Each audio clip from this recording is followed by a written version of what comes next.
You loved him on ABC's Home Improvement, Fox TV's Last Man Standing, and now yet another sitcom back on ABC. He's going to be in Akron next Saturday night. We'll have all the details on that. But let's welcome the great Tim, the Golden Boy, Allen. Good morning, Tim. Wait a minute, a golden boy. Wow, that sounds weird. How about let's go with the tungsten boy? No, golden or platinum. I love me some Tim Allen. How have you been, my brother? But anyway, good morning. Good morning, Tim. How have you been? You know that this is your old pal Jerry Elliott, right? Yeah, you know what? The voice, you sound older, Jerry. Well, I am older. Yes, indeed. It seems like yesterday, though, when we were kind of running the streets of Detroit. God, and where are you now? I'm in. You're on with Columbus, Ohio. I've been doing the radio. I know that, but is that where you party? That's where you live? Yes, and it's been here at QFM 30 plus years now. I've had a pretty good run myself, Tim, although not your run. Yeah, but a run is a run, my friend. It is, and I did the Fox Theater in Detroit, and so many of the Detroit comics showed up. It was the old school guys. Tim Lilly, do those names ring a bell? Yeah. Walter Poss. 35 years of on the road of Lowell Sanders has been my opening act for all of this time. And still, after all this time working the road, you're going to be in Akron next Saturday night at the Civic Theater. We encourage everyone to grab a ticket for that. Why do you still do stand-up, Tim? Best thing I've ever done, as I said, the commitments to television and movies require a bunch of compromises that don't exist in stand-up. I get out to stand-up, it's me, the audience. As Jay Leno tells me, it's tell joke, get check. There's no intermediary in there. There's no censorship. There's no, any kind of disturbance is on me. Like if these days people tend to get sensitive about certain things, and I move past it. Literally, I have it's always my grandma's point of view, and my grandma was a anti-government person. She just always was questioning who's going to pay for it.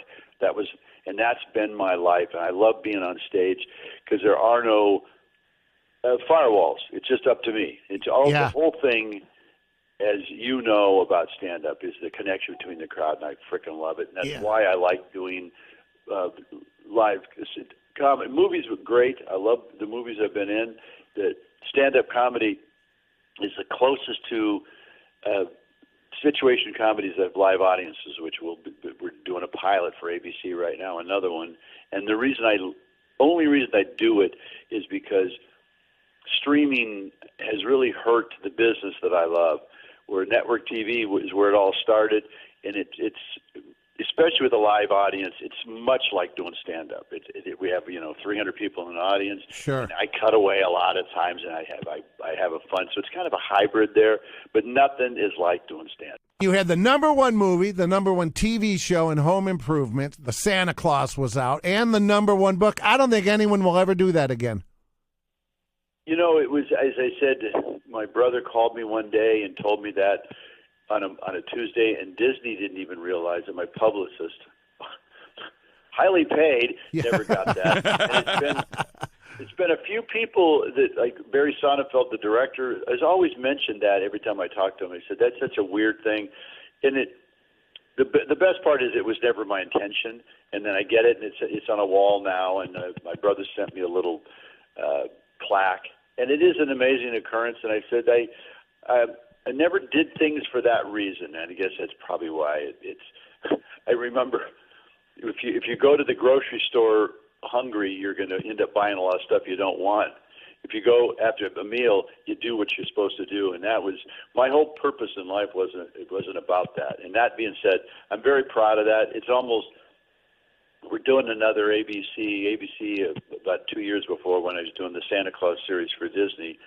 Somebody said, would you do another network TV show? And I said, the only reason I would is because I love network TV, and I used to hate the censorship, but I love what live audiences do in network TV. Yeah, the process, sure. I love the process. So they pitched an opening, I came up with a concept, and we've now shot a pilot that's went through the studio, and now it's at ABC, and we'll all know in probably 5 days whether it goes to network this season, which would be my third sitcom, and it's a damn fun idea, and it's that format I love, which is a live audience, which is much like doing stand-up because I get to play the audience, and it's 23 minutes with guardrails. You can't do cable, you can't do beheadings and violence. As much as I like that stuff in movies sometimes, for TV, this is safe. It's family fare, and I can't. The last guy in the world to do family stuff is me if you watch my stand-up, only because I swear a lot. I keep telling people it's not like I'm a filthy guy. I've always, even back in our days, I swore a little bit too much. Tim Allen at the Akron Civic Center next Saturday night. Well, the sitcom's is it car-driven, I'm guessing? It's called Switching Gears, and it was a weird idea. I wanted to see what it's like to be a single guy, and in the show, Matt Parker owns Parker Restaurant Mods. I make a lot of hot rods. I love doing that. Yeah, I know that. I see it on YouTube. Right. So I like doing that. So this guy, his wife is passed, had a heart attack. So it's a little sad. And his son is from the Navy, came up from San Diego. He in North Hollywood, has a shop like where mine is.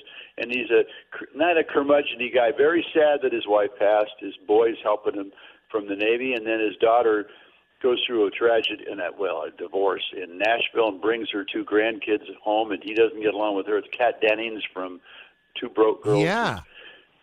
Really amazing. The dynamic between the dad and her. It's a whole different trip. You're going to get the same kind of comedy, and then I get to add cars to it instead of tools. Then it was outdoor gear, and now it's going to be hot rods and cars and burnouts and building hot. So I get to do this something I love. I feel like.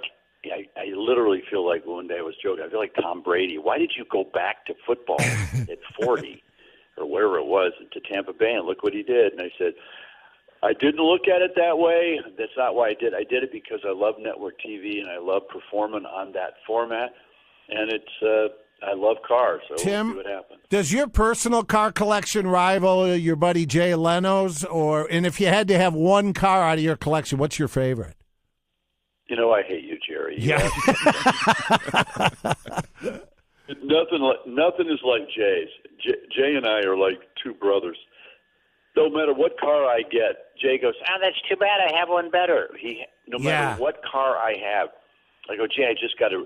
I'm into Corvair Corsas.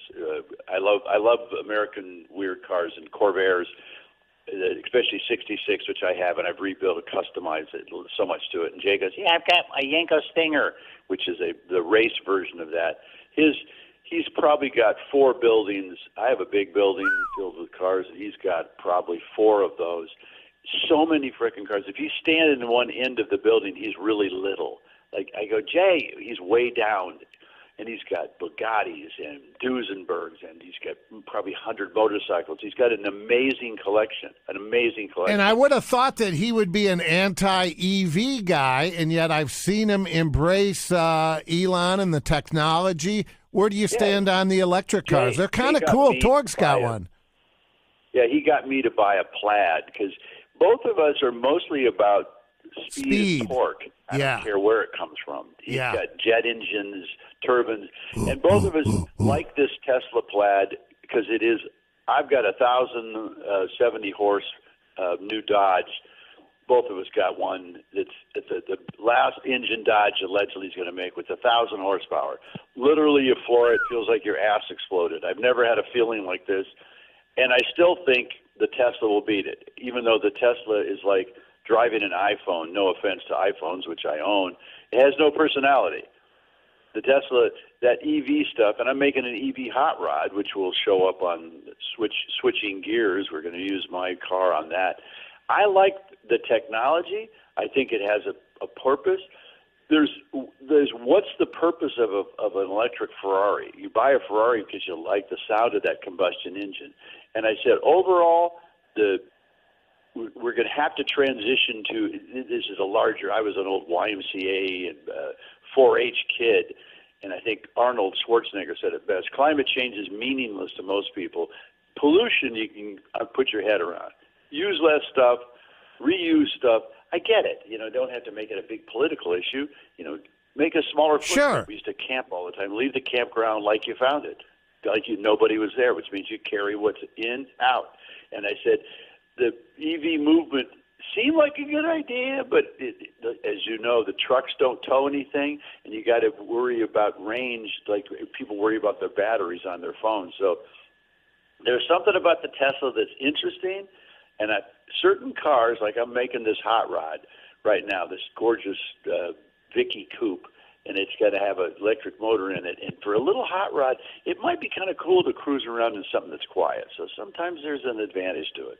All right. Well, good luck with the new pilot. I hope it all goes down. We'll keep our eye on that, and we'll see you next Saturday night up in Akron.